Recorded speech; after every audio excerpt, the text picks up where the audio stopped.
पंच पुष्प में से एक पुष्प पारिजात का फूल, जिसको हार श्रृंगार का फूल भी कहते हैं, शिडली का फूल भी कहते हैं, पारिजात हार श्रृंगार। मैं निवेदन करूंगा आस्था चैनल से कि पारिजात का जो पुष्प है उसका दर्शन भी आप सभी श्रोता भाई बहनों को टीवी के माध्यम से कराते जाओ। जितने लोग टीवी पर कथा सुन रहे हैं, जितने लोग फेसबुक यूट्यूब पर कथा सुन रहे हैं, वो भी इस पारिजात के फूल का दर्शन अवश्य करें। और एलईडियां लगी हुई हैं, उन पर भी आप आराम से पारिजात के फूल का दर्शन कर सकते हैं। पारिजात का पुष्प, हार श्रृंगार का फूल, ऊपर से सफेद, नीचे जो उसकी डंडी होती है वो थोड़ी नारंगी होती है, संतरे के कलर की होती है, नारंगी कलर। महाराज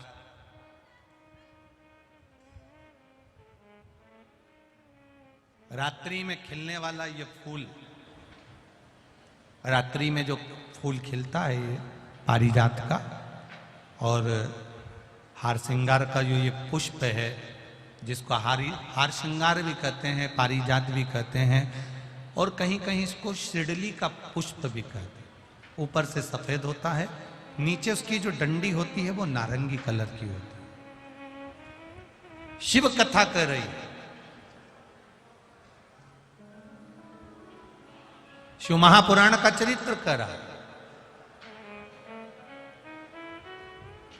जिस समय पर संतान की प्राप्ति नहीं होती या किसी कारणवश,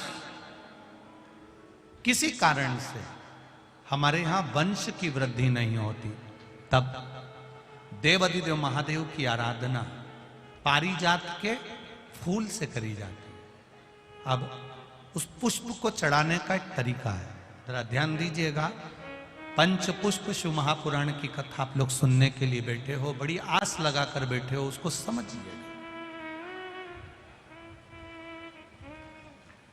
पारिजात का जो फूल शिव जी को चढ़ता है, भगवान देवाधिदेव महादेव को चढ़ता है, जैसे ये शिवलिंग है, मान लो ये शंकर भगवान का शिवलिंग है, ये जलाधारी है, ये जल नीचे गिरने का स्थान। आप लोगों ने पहले कथा सुनी है ना सबने, आपको सबको मालूम होगा। राइट में गणेश जी का स्थान, लेफ्ट में कार्तिकेय का स्थान, बीच में अशोक सुंदरी की जगह। जहां पर यह शिवलिंग रखा है वो माता पार्वती जी का हस्त कमल, शिवलिंग के रूप में, शंकर भगवान के रूप में यह शिवलिंग है। ऊपर से जो एक एक बूंद जलाधारी नीचे गिरती है वो शंकर भगवान की 5 लड़कियां, जया, विषहरा, शामली बारी, दौतली और देव, ये शंकर जी की 5 बेटियां हैं। वंश वृद्धि के लिए, कार्य सिद्धि के लिए, वैभव प्राप्ति के लिए, या अपने हृदय की सुख समृद्धि के लिए, संतान प्राप्ति के लिए पारिजात हार श्रृंगार के फूल की शिव जी को आराधना होती है। हार श्रृंगार का जो पुष्प होता है, अशोक सुंदरी वाली जगह पर हम पारिजात के पुष्प को समर्पित करते हैं। उसकी डंडी का जो मुख है वो शिवलिंग की ओर होता है जब हम अपना अशोक सुंदरी पर चढ़ाते हैं, और फूल का मुख इधर होता है। वापिस उसी पारिजात के पुष्प को उठाकर हम माता पार्वती जी के हस्त कमल पर, जो गोल हस्त कमल है, वहां समर्पित करते हैं। उस जगह पर माता पार्वती जी की ओर से जो पुष्प समर्पित किया जाता है, उसकी डंडी पारिजात की हमारी ओर होती है, पुष्प का मुख महादेव की ओर होता है। तीसरी जगह, जब हम पारिजात के पुष्प को अशोक सुंदरी पे से उठाकर जगत जननी के हस्त कमल पर रखते हैं, हस्त कमल पे से उठाकर देवाधिदेव महादेव के शिवलिंग पर रखते हैं, उस समय पर पारिजात के पुष्प की डंडी शिवलिंग के ऊपर होती है और फूल का मुख अपनी ओर होता है। इस जगह पर पारिजात के पुष्प की डंडी के केसर से ही महादेव को त्रिपुंड लगाया जाता है और महादेव से प्रार्थना करी जाती है। अब पारिजात के फूल का केसर कैसे बनाना है वो भी एक बार आप लोग अच्छे से समझे। जैसे मान लो अभी पारिजात का तो फूल यहां पर नहीं है, पर आप टीवी पर दर्शन कर रहे होंगे। पारिजात पुष्प की जो पीछे की डंडी होती है, फूल सफेद और पीछे जो डंडी होती है नारंगी कलर की, केसरिया कलर की, उसको तोड़ लिया जाता है। तोड़कर ऐसी 25-50 फूल की पीछे की डंडी को तोड़कर उसको रख दिया जाता है। उसको धूप में नहीं सुखाते, केवल घर में उसको एक कटोरी में या थाली में रख दो, वो धीरे धीरे सूख जाएगा। सूखने के बाद उसको पीस लो, पीसकर उसका चंदन तैयार हो जाएगा पारिजात फूल की उस डंडी का। और जिस समय वंश के लिए, सिद्धि के लिए, कार्य सिद्धि के लिए या वैभव प्राप्ति के लिए हम पारिजात का पुष्प देवादिदेव महादेव को समर्पित करते हैं, उस समय इसी को पानी में घोलकर देवादिदेव महादेव को जब आप लगाएंगे तो जैसे केसर घुलती है, केसर का जैसे कलर होता है, केसर जैसी सुगंध करती है, वैसे की वैसे ही ये पारिजात की जो डंडी आप लोगों ने सुखाई है, वही डंडी का जो चंदन बनाया है, शिव जी को लेपन करा है, उस समय पर अपने हृदय की बात आपने जो देवादिदेव महादेव को कही है, बस वही सुगंध हमारे जीवन में आना प्रारंभ हो जाती है। वो पारिजात हार श्रृंगार।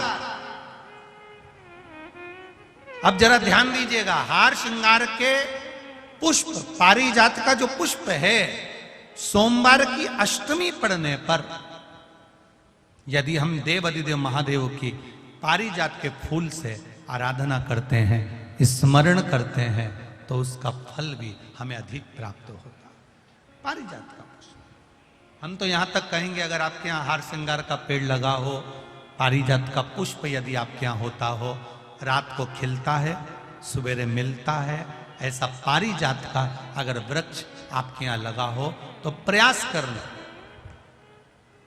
12 महीने शिवरात्रि आती है,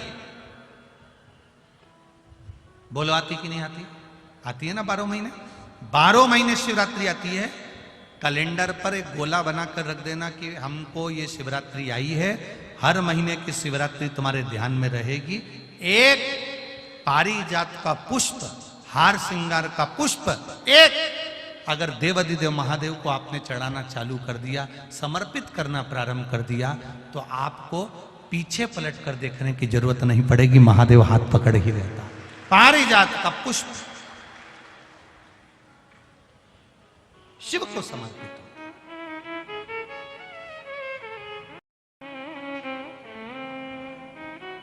सफेद कलर का पुष्प है, आप टीवी पर दर्शन कर रहे होंगे। केसरिया कलर की, नारंगी कलर की उसकी डंडी है, भगवान शिव को समर्पित पारिजात।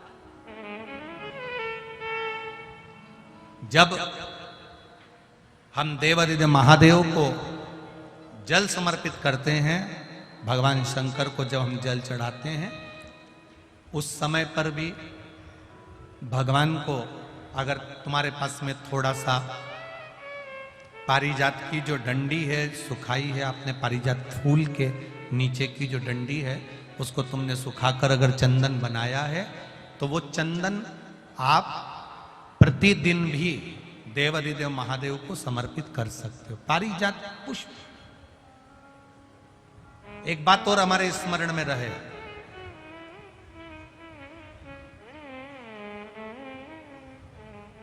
भगवान शिव को जो ये 5 तरह के पुष्प समर्पित करे जाते हैं, इन पुष्पों की डंडी जो पीछे लगी होती है, इसको तोड़ा नहीं जाता शिव जी को चढ़ाते समय।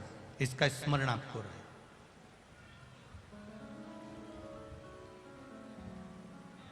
तीन शिवालय ऐसे हैं जहां पर पारिजात के पुष्प को समर्पित कर देने से, भगवान शंकर को अगर पारिजात का पुष्प समर्पित किया जाता है तो तो मनवांचित फल की प्राप्ति होती है। पहला, मां नर्मदा से निकला हुआ कंकर नर्मदेश्वर महादेव।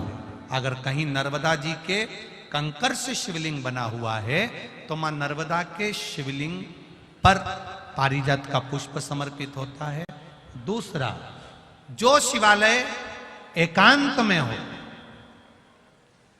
एकांतेश्वर महादेव जो एकांत में बैठे हो, भले ओटले पर बैठे हो, अकेले बैठे हो, एकांत में बैठे हो, वो एकांतेश्वर महादेव पर भी पारिजात का पुष्प समर्पित कर देने से अगर कोई अदालत का कोर्ट केस होता है तो बाबा देवादिदेव महादेव का मात्र पारिजात पुष्प का स्मरण या उसको समर्पित कर देने से भी फल की प्राप्ति होती है।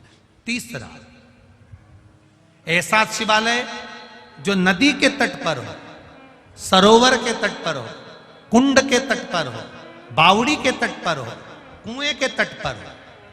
आप सब लोग तो ग्रामीण क्षेत्र के निवासी हैं और जितने लोग भी कथा सुन रहे हैं आस्था चैनल पर, फेसबुक, यूट्यूब पर, सबके स्मरण में होगा, पहले हमारे जो पूर्वज होते थे वो कुआं बावड़ी के पास में शंकर जी का शिवलिंग रख देते थे।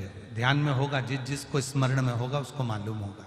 शिवलिंग लाते थे और जहां कुआं होता था, बावड़ी होता था, तालाब होता था, नदी होती थी, उसके तट पर, उसके पास में शिवलिंग रख देते थे। कारण क्या है? किसी जलाशय, कुआं, बावड़ी, तालाब, नदी, सरोवर, इसके पास में जो शिवलिंग होता है उस शिवलिंग को बहुत सिद्ध करने की जरूरत नहीं होती। स्वयं गंगा मैया उस कुंड बावड़ी के रूप में रहकर शिवलिंग को सिद्ध कर देती है और वहां स्वयं विराजमान हो जाती है महाराज। वहां पर भी यह हार श्रृंगार, पारिजात का पुष्प शिव को समर्पित किया जाए। 3 जगह ऐसी है जहां कभी मौका मिल जाए और तुम्हारे पास में पारिजात का फूल हो और कहीं तुम्हें मिल गया, तुमने आज्ञा ले ली, हम ये पुष्प ले लें क्या, और लेकर अगर आपने चढ़ाया है तो उसका फल जरूर मिलेगा। पारिजात, हार श्रृंगार का पुष्प। चंदन भी प्रयोग कर सकते हो उसका, चंदन। महाराज शिव पुराण कह रहे,